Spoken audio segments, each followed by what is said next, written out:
Halo anak-anak, Assalamualaikum warahmatullahi wabarakatuh. Selamat pagi anak-anak kelas 4 yang Bu Lala cintai dan Bu Lala banggakan. Hari ini bareng lagi dengan Bu Lala, kita telah memasuki tema 3 subtema 2. Hari ini kita akan belajar tentang bagian tubuh hewan dan fungsinya pada mata pelajaran ilmu pengetahuan alam. Nah, sebelum pada materinya, kita akan melakukan atau berdoa terlebih dahulu agar kegiatan pembelajaran pada pagi hari ini dapat berjalan dengan lancar. Berdoa menurut agama dan kepercayaan masing-masing, berdoa dimulai. Berdoa selesai. Nah, hari ini siapkah anak-anak untuk belajar? Bu Lala harap hari ini anak-anak tetap semangat dalam mengikuti pembelajaran pada pagi hari ini. Nah, tadi kita akan membahas tentang bagian-bagian tubuh hewan. Mari kita amati dan identifikasi beberapa bagian-bagian tubuh pada hewan. Nantinya yang akan kita pelajari pada pagi hari ini, yang pertama ialah bagian tubuh bebek. Kemudian bagian tubuh pada ayam. Yang ketiga bagian tubuh pada gajah. Dan yang terakhir adalah bagian tubuh pada kelinci. Nah, memasuki materi yang pertama yaitu bagian tubuh pada hewan bebek. Di sini siapakah yang belum pernah melihat bebek? Pada bagian bebek terdapat beberapa bagian-bagian pada tubuhnya. Yang pertama ialah mata, di mana fungsi mata pada bebek adalah untuk melihat. Yang kedua yaitu paruh bebek, di mana paruh bebek ini berfungsi untuk mengambil makanan. Yang ketiga ialah bulu bebek. Ingat, bebek itu memiliki bulu, bukan rambut. Oke, bebek itu memiliki bulu, bukan rambut. Nah, bulu bebek ini berfungsi agar tubuh tetap hangat. Jadi bulu bebek ini menutupi tubuh bebek agar tubuhnya tetap hangat. Kemudian, bebek memiliki sayap, di mana sayapnya ini berfungsi sebagai alat keseimbangan. Nah, yang terakhir ialah kaki bebek, di mana kaki bebek ini berfungsi untuk bergerak. Nah, perlu anak-anak ketahui, kaki bebek ini berselaput, di mana selaput pada kaki bebek ini berfungsi untuk berenang. Nah, hewan yang kedua yang akan kita pelajari pada pagi hari ini adalah ayam. Anak-anak pasti sudah tahu kan ayam itu seperti apa? Nah, pada bagian ayam ada beberapa bagian-bagian yang perlu kita pelajari pada pagi hari ini. Yang pertama adalah jengger atau biasa disebut dengan pial, di mana jengger atau pial ini berfungsi untuk melindungi diri dari musuhnya. Kemudian ada paruh pada ayam. Nah, paruh pada ayam ini berfungsi untuk mengambil makanan. Kemudian ada bulu. Nah, di sini ayam itu sama dengan bebek. Dia memiliki bulu, bukan rambut. Nah, bulu pada ayam ini berfungsi untuk menutupi tubuhnya agar tetap hangat. Kemudian ada cakar.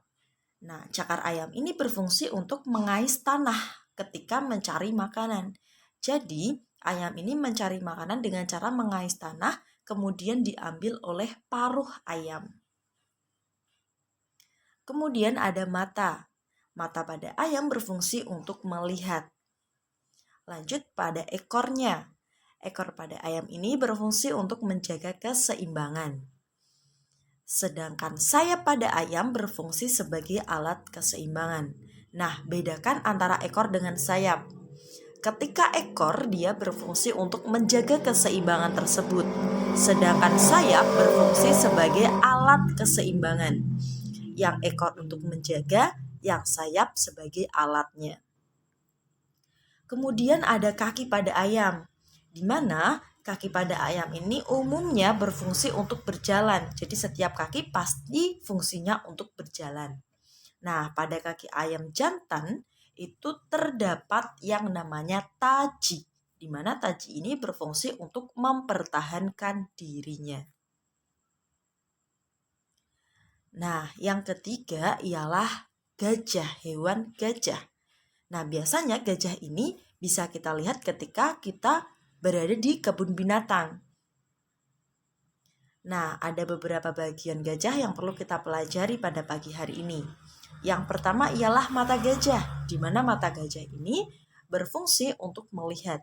Jadi, umumnya semua mata itu fungsinya untuk melihat. Kemudian ada telinga gajah. Telinga gajah berfungsi sebagai alat pendengaran. Kemudian ada gading gajah. Gading ini untuk melindungi diri dari musuhnya. Jadi gading gajah itu berfungsi untuk melindungi diri dari musuhnya. Nah, yang terakhir adalah belalai. Yang paling panjang itulah belalai. Nah, belalai ini memiliki dua fungsi. Yang pertama ialah sebagai alat pernafasan atau sebagai bernafas atau untuk bernafas. Yang kedua ialah untuk mengambil makanan. Jadi makanan itu diambil dengan belalainya, kemudian ditaruh pada mulut dan dimakan. Nah, yang terakhir adalah kelinci. Pasti anak-anak sudah familiar dengan kelinci. Nah, ada beberapa bagian yang perlu anak-anak ketahui pada kelinci beserta fungsinya. Yang pertama ialah mata. Ingat, umumnya mata itu berfungsi untuk melihat. Kedua adalah hidung. Nah, hidung ini berfungsi untuk bernafas serta indera penciuman. Jadi, pada kelinci itu, hidung itu untuk bernafas serta indera penciuman. Jadi, mencium bau apa, itulah fungsi hidung. Lanjut ialah mulut. Mulut kelinci ini berfungsi untuk memasukkan makanan ke dalam tubuh. Jadi mulut ini berfungsi untuk memasukkan makanan ke dalam tubuh. Kemudian ada kaki depan. Nah, pada kelinci itu ada dua kaki. Yang pertama ada kaki depan dan yang kedua adalah kaki belakang. Kaki depan itu untuk memegang makanan. Oke, kaki depan itu untuk memegang makanan. Kemudian ada telinga. Nah, telinga pada kelinci ini berfungsi untuk mendengar. Telinga kelinci yang lebar membuat kelinci ini memiliki pendengaran yang lebih baik daripada hewan yang lainnya. Kemudian ada rambut. Nah, bedakan. Ketika kelinci itu adalah rambut, sedangkan ayam dan bebek itu adalah bulu. Rambut pada kelinci ini berfungsi untuk menjaga tubuhnya agar tetap hangat. Nah, yang terakhir yang tadi Bu Lala jelaskan adalah kaki kelinci itu ada dua. Yang pertama kaki depan dan yang terakhir adalah kaki belakang. Kaki depan berfungsi untuk memegang makanan, sedangkan kaki belakang berfungsi sebagai alat gerak. Sampai sini, paham? Nah, selain pada bagian-bagian tubuh hewan yang telah kita pelajari pada pagi hari ini, kita juga akan mempelajari beberapa jenis kupu-kupu serta siklus hidup pada kupu-kupu. Nah, masuk pada materi siklus kupu-kupu. Sebelum ke materi siklus kupu-kupu, kita harus mengetahui beberapa jenis kupu-kupu. Nah, kupu-kupu itu termasuk jenis serangga, di mana kupu-kupu ini memiliki sayap yang sangat indah. Ada beberapa macam warna pada kupu-kupu. Nah, kupu-kupu ini membantu penyerbukan pada tanaman berbunga. Jadi tidak hanya angin yang membantu penyerbukan, tetapi kupu-kupu manusia juga dapat membantu penyerbukan pada tanaman bunga. Sehingga kupu-kupu yang membantu bunga-bunga itu untuk berkembang menjadi buah. Nah, ada beberapa jenis kupu-kupu yang ada di Indonesia. Berikut merupakan beberapa jenis kupu-kupu yang ada di Indonesia. Nah, yang pertama yang warna hijau dan hitam itu disebut dengan trogon. kupu-kupu trogon, di mana kupu-kupu trogon ini ditemukan di wilayah Kalimantan.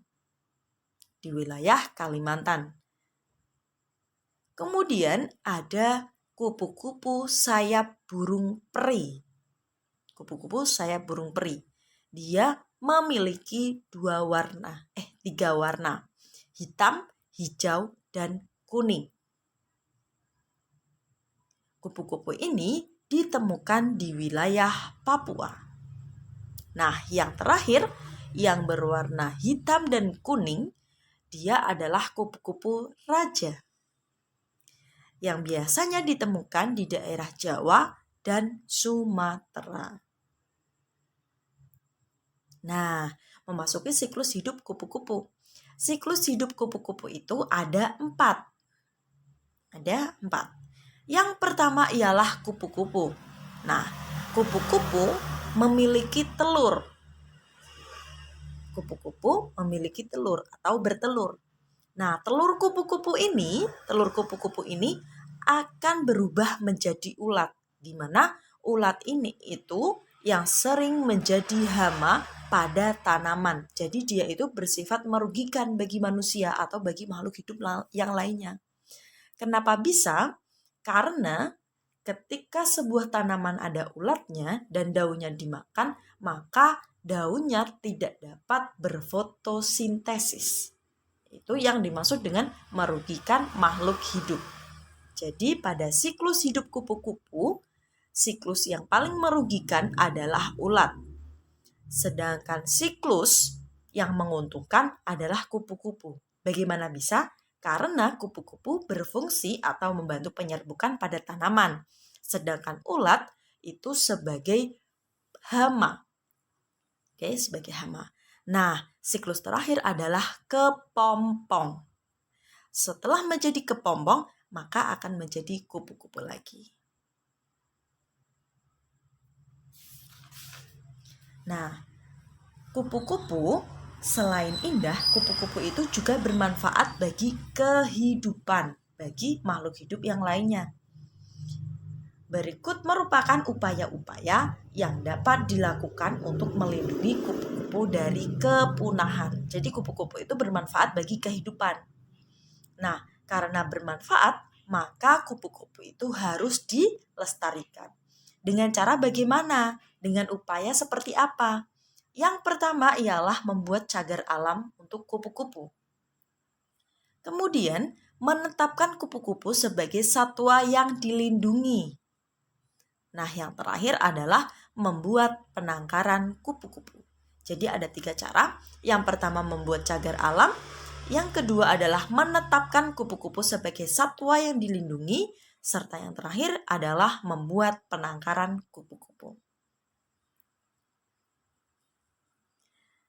Nah, sekian pembelajaran pada pagi hari ini. Terima kasih karena telah mendengarkan penjelasan dari Bu Lala. Sampai jumpa di lain hari. Wassalamualaikum warahmatullahi wabarakatuh.